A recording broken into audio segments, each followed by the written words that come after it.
Maharashtra news सदैव आपल्यासोबत। नमस्कार, मी पूजा। गरजा महाराष्ट्र न्यूज मध्ये आपले स्वागत। सुरुवात करूया आजच्या ठळक घडामोडींनी। पंतप्रधान नरेंद्र मोदी यांनी शनिवारी दिल्लीच्या विमानतळावरून मेट्रोतून प्रवास करण्याचा अनुभव घेतलाय। मोदींनी द्वारका येथे एका कार्यक्रमासाठी जायचे होते, त्यासाठी त्यांनी रेस कोर्स ते द्वारका असा मेट्रो प्रवास केलाय। दिल्ली मेट्रोच्या तुलनेत विमानतळ मेट्रोला प्रवाशांची गर्दी कमी असली तरी पंतप्रधानांच्या मेट्रोतील उपस्थितीने अनेक प्रवाशांना आश्चर्याचा धक्का बसलाय। मेट्रोचा हा प्रवास करून खूप आनंद झाल्याची प्रतिक्रिया मोदी यांनी ट्विटरवर दिली। मेट्रोच्या निर्मितीचे शिवधनुष्य पेलणाऱ्या ई श्रीधरन यांनी अनेकदा मला मेट्रो प्रवास करण्याचा सल्ला दिला होता। अखेर हा प्रवास करण्याची संधी मला मिळाली। धन्यवाद मेट्रो, धन्यवाद श्रीधरनजी, असेही मोदींनी ट्विटरवर म्हटले। आत्मचिंतनासाठी अज्ञातवासात गेलेले राहुल गांधी मायदेशी परतल्यानंतर राजकारणात चांगले सक्रिय झाले आहेत असे म्हणायला हवे आहे, कारण दिल्लीच्या शेतकऱ्यांचे गारहाणे ऐकल्यानंतर राहुल गांधी आता महाराष्ट्रातील शेतकऱ्यांच्या समस्या जाणून घेण्यासाठी सज्ज झाले आहेत। 2 महिन्याच्या सुट्टीवरून परतल्यानंतर राहुल गांधी चांगलेच कामाला लागलेत। दुष्काळ आणि अवकाळी पाऊस यांमुळे शेतकरी खूपच खचून गेलाय, त्यामुळे राज्यातील शेतकऱ्यांच्या समस्या जाणून घेण्यासाठी राहुल गांधी महाराष्ट्रात येणार आहे। अद्याप महाराष्ट्राच्या दौऱ्याची तारीख निश्चित झालेली नाही। दुष्काळ आणि अवकाळी पाऊस यांमुळे शेतकरी खूपच खचून गेलाय, त्यामुळे राज्यातील शेतकऱ्यांच्या समस्या जाणून घेण्यासाठी राहुल गांधी महाराष्ट्रात येणार आहे। अद्याप महाराष्ट्र दौऱ्याची तारीख निश्चित झालेली नाही। राहुल गांधी महाराष्ट्रासोबतच तेलंगणा आणि त्यानंतर मध्य प्रदेशच्या शेतकऱ्यांचीही भेट घेणार आहे। लोकसभा आणि विधानसभा निवडणुकीत पराभूत काँग्रेस आता चांगली सक्रिय होत आहे। शेतकऱ्याला हाताशी धरून केंद्र सरकारला धारेवर धरण्याचा प्रयत्न करत आहे। राज्यभरात शेतकऱ्यांच्या वाढत्या आत्महत्येविरोधात केंद्र सरकारला जाब विचारण्यासाठी संसदेचे अर्थसंकल्पीय अधिवेशन संपल्यानंतर जिल्हा ते राज्य पातळीवर परिषदा आयोजित केल्या जाणार आहेत, असे खासदार अशोक चव्हाण यांनी सांगितले। अवकाळी पाऊस, गारपिटीमुळे त्रस्त झालेले शेतकरी आत्महत्या करीत आहे, त्याकडे केंद्र सरकार दुर्लक्ष करीत आहे। महाराष्ट्रात सुमारे 1200 शेतकऱ्यांनी आत्महत्या केल्या असताना लोकसभेत केंद्रीय मंत्री राधामोहन सिंह केवळ 3 शेतकऱ्यांनी आत्महत्या केल्याचं वक्तव्य करतात। हे जाणीवपूर्वक केले जात असल्याचा आरोप चव्हाण यांनी केलाय। शेतकऱ्यांच्या हितासाठी आम्ही परिषदा घेणार आहोत। आमच्या कार्यकाळात शेतकऱ्यांचे कर्ज माफ करण्यात आले होते, परंतु या सरकारने त्यावर साधा विचारही केलेला दिसत नाही, असा आरोप चव्हाण यांनी केलाय। राज्यात अल्पवयीन मुलीवर बलात्कार काही थांबता थांबेनासा झालाय। रोहा तालुक्यातील अष्टमी परिसरात सामूहिक बलात्काराची घटना घडली। त्या मुलीच्या अज्ञानाचा फायदा घेत धमकावून तिच्यावर बलात्कार करणाऱ्या हाजला कोतविलकर, नाझीम कोतविलकर, लियाकत खोत या आरोपींवर बलात्काराचा गुन्हा दाखल करण्यात आलाय। या मुलीला गेल्या 7 महिन्यापासून धमकावून हाजला नाझीम कोतविलकर याने तिच्यावर लैंगिक अत्याचार केले, तर नाझीम कोतविलकर, लियाकत खोत याने मुलीस पळवून नेण्यास सहकार्य केल्याची माहिती रोहा पोलिसांनी दिली आहे। या प्रकरणी आरोपींवर गुन्हे दाखल करण्यात आले आहे। त्यातील एका आरोपीला अटक करून रोहा न्यायालयाने 29 एप्रिल पर्यंत पोलीस कोठडी देण्यात आली। उर्वरित 2 आरोपी फरार असून रोहा पोलीस त्यांचा शोध घेत आहे। सतत अल्पवयीन मुलीवर होणाऱ्या अत्याचारामुळे सुरक्षेचा प्रश्न निर्माण झाला आहे। मुंबई इंडियन्स क्रिकेट संघाचा क्षेत्ररक्षण प्रशिक्षक जॉन टी रॉडर्स यांनी आपल्या मुलीचे नाव इंडिया ठेवल्यामुळे सर्वत्र चर्चा होत आहे। क्रिकेटमध्ये क्षेत्ररक्षणाला विशेष महत्त्व प्राप्त करून देणारा दक्षिण आफ्रिकेचा माजी खेळाडू आणि मुंबई इंडियन्सचा क्षेत्ररक्षण प्रशिक्षक जॉन टी रॉडर्सला गुरुवारी मुंबईत सांताक्रूज येथील एका हॉस्पिटलमध्ये कन्या रत्नाचा लाभ झाला। जॉन्टीने चिमुकलीचे नाव इंडिया ठेवले आहे। IPL निमित्त जॉन्टी आणि जेने दाम्पत्य भारत दौऱ्यावर आहे। नॅशनल वॉटर बर्थ या पद्धतीने जेनेची प्रसूती करण्यात आली। गुरुवारी दुपारी 3:30च्या सुमारास 3.71 किलो वजनाच्या इंडियाचा जन्म झाला। इंडिया हे नाव ठेवल्यामुळे सोशल मीडियावर याबद्दल खिल्ली उडवली जाते। मुंबईत नुकतेच दीनानाथ मंगेशकर पुरस्कार वितरित करण्यात आले। ज्येष्ठ साहित्यिक भालचंद्र नेमाडे यांना वाग्विलासिनी पुरस्कार प्रदान करण्यात आलाय। या पुरस्कारासाठी अभिनेता अनिल कपूर, बाबासाहेब पुरंदरे, पंडित सुरेश तळवळकर, कुमार केतकर आदी मंडळी पुरस्कार सोहळ्याला उपस्थित होती। चित्रपट क्षेत्रातील सेवेसाठी अभिनेते दिलीप प्रभावळकर यांना तर नाट्य क्षेत्रातील सेवेसाठी अशोक नारकर यांना मोहन वाघ पुरस्कार देण्यात आला। अपर्णा शंकर अभियंकर यांना आदिशक्ती पुरस्काराने गौरवण्यात आले। ज्येष्ठ पत्रकार कुमार केतकर यांना पत्रकारितेतील सेवेसाठी पुरस्कार प्रदान करण्यात आलाय।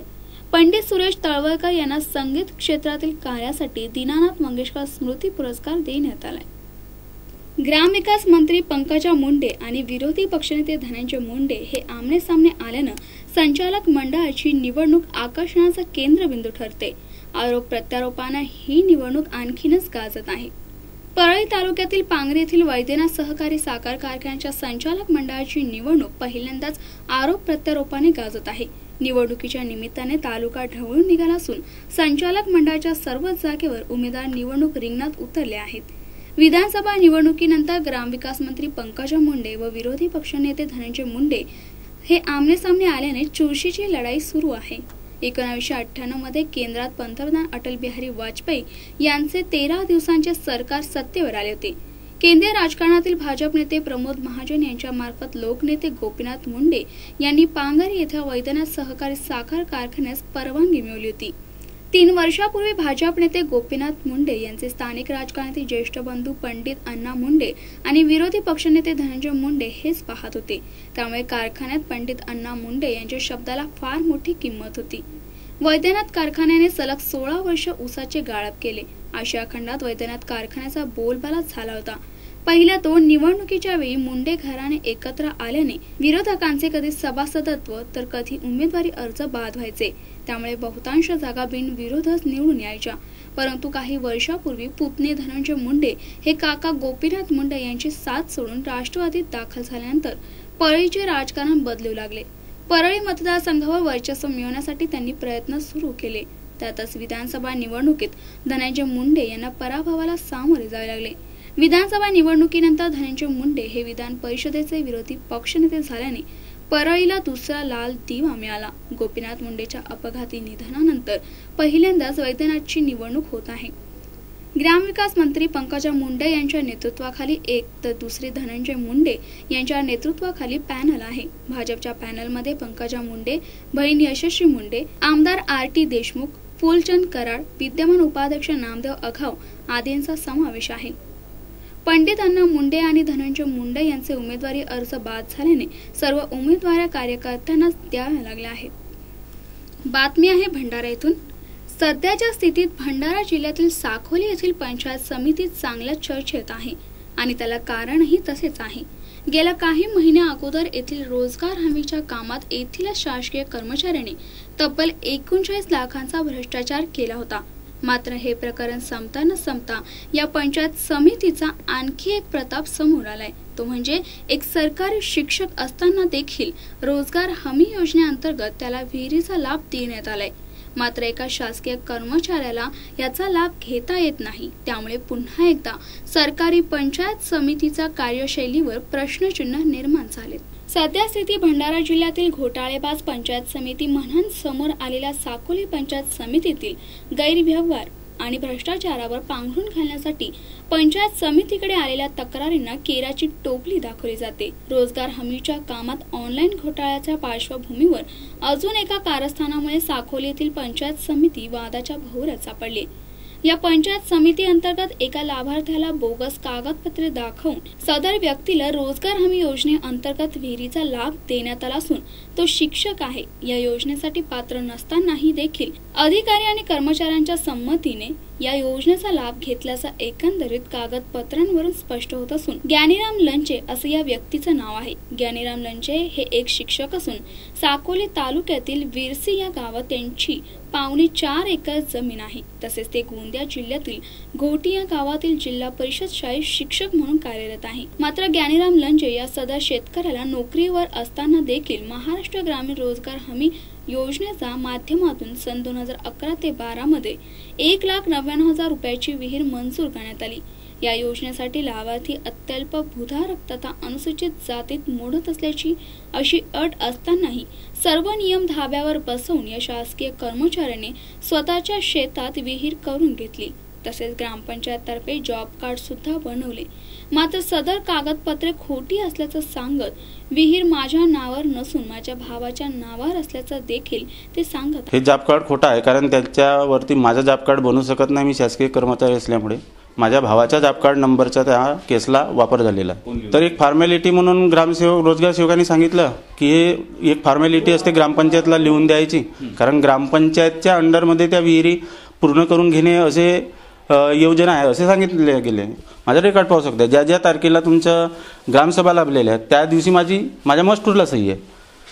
याचा अर्थ मी ग्रामसभेशिवाय ते लाभार्थ्यांचे नावं निवडता येत नाही. काम कमी, अर्धी तुम्ही अर्धी आम्ही, यालाच म्हणतात रोजगार हमी. या युक्तीमुळेच काय ही योजना वादाच्या भुरात सापडली असून एखाद्या शेतकऱ्याला मिळणारा लाभ एका शिक्षकाने कसा आपल्या वाट्याला आणला याचे हे स्पष्ट उदाहरण म्हणता येईल. एकीकडे केंद्र व राज्य सरकार शेतकऱ्यांच्या हितासाठी विविध कल्याणकारी योजना अंमलात आणत आहे, मात्र राज्यातील सरकारी कर्मचारी आपल्या अर्थपूर्ण दुर्लक्षितपणामुळे आज या योजनेला ग्रहण लागले असेच या उदाहरणावरून लक्षात येईल. ज्ञानेराम लंचे यांनी सदर काम हे माझ्या नावावर नसल्याचं जरी सांगितलं असले तरी कागदोपत्री विहीर ही त्यांच्याच नावावर आहे. त्यामुळे सरकारी कर्मचारी असताना देखील त्यांनी विहिरीचा लाभ कसा मिळाला हा प्रश्न जिल्हा प्रशासनावर निर्माण झाला आहे. सदर प्रकरणाची सखोल चौकशी करून त्यांच्यावर कारवाई करण्याचे आश्वासन जिल्हा प्रशासनाने दिले. जिल्हा प्रतिनिधी अजय मेश्रामसह ब्युरो रिपोर्ट भंडारा. अशा प्रकारची तक्रार सध्या तरी आमच्याकडे काही आलेली नाही. जर आली तर आम्ही सविस्तर चौकशी करू. चौकशी केल्यानंतर मग काय पुढची कारवाई काय ते करता येईल. शासनाकडून मार्गदर्शन मागून घेऊ आपण. त्या शासकीय नोकरांना योजनेचा लाभ घेता येणार नाही. जर घेतला असेल तर त्याबद्दल आम्ही प्रस्ताव पाठवू शासनाकडे. महेश भट्ट यांची लाडकी लेक अर्थात आलिया भट्ट ड्रग्ज आहारी गेली. आता तुम्हाला वाटेल की तिला चांगल्या सिनेमाचे ऑफर्स मिळतात, मग ती भट्ट ड्रग्जच्या आहारी कशी गेली? तर घाबरू नका, तिच्या आगामी सिनेमात ती ड्रग्ज ॲडिक्ट गर्लची भूमिका करते. आलियाने सिनेमामध्ये वेगवेगळ्या भूमिका साकारल्या आहेत. आलिया पंजाबी गर्ल ते साऊथ इंडियन गर्ल अशा विविध भूमिकांमधून प्रेक्षकांच्या समोर आली. तिच्या या भूमिकांमधील अभिनयाचे प्रेक्षकांनी तोंड भरून कौतुक केले.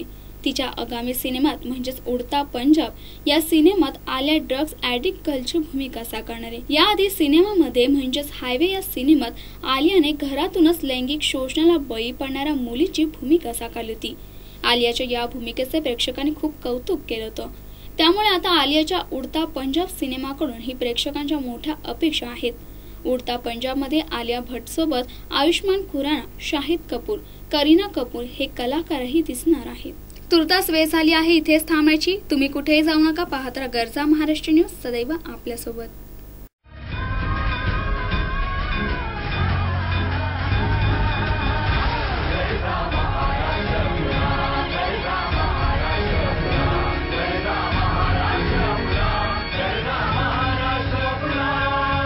गरजा महाराष्ट्र न्यूज, सदैव आपल्यासोबत.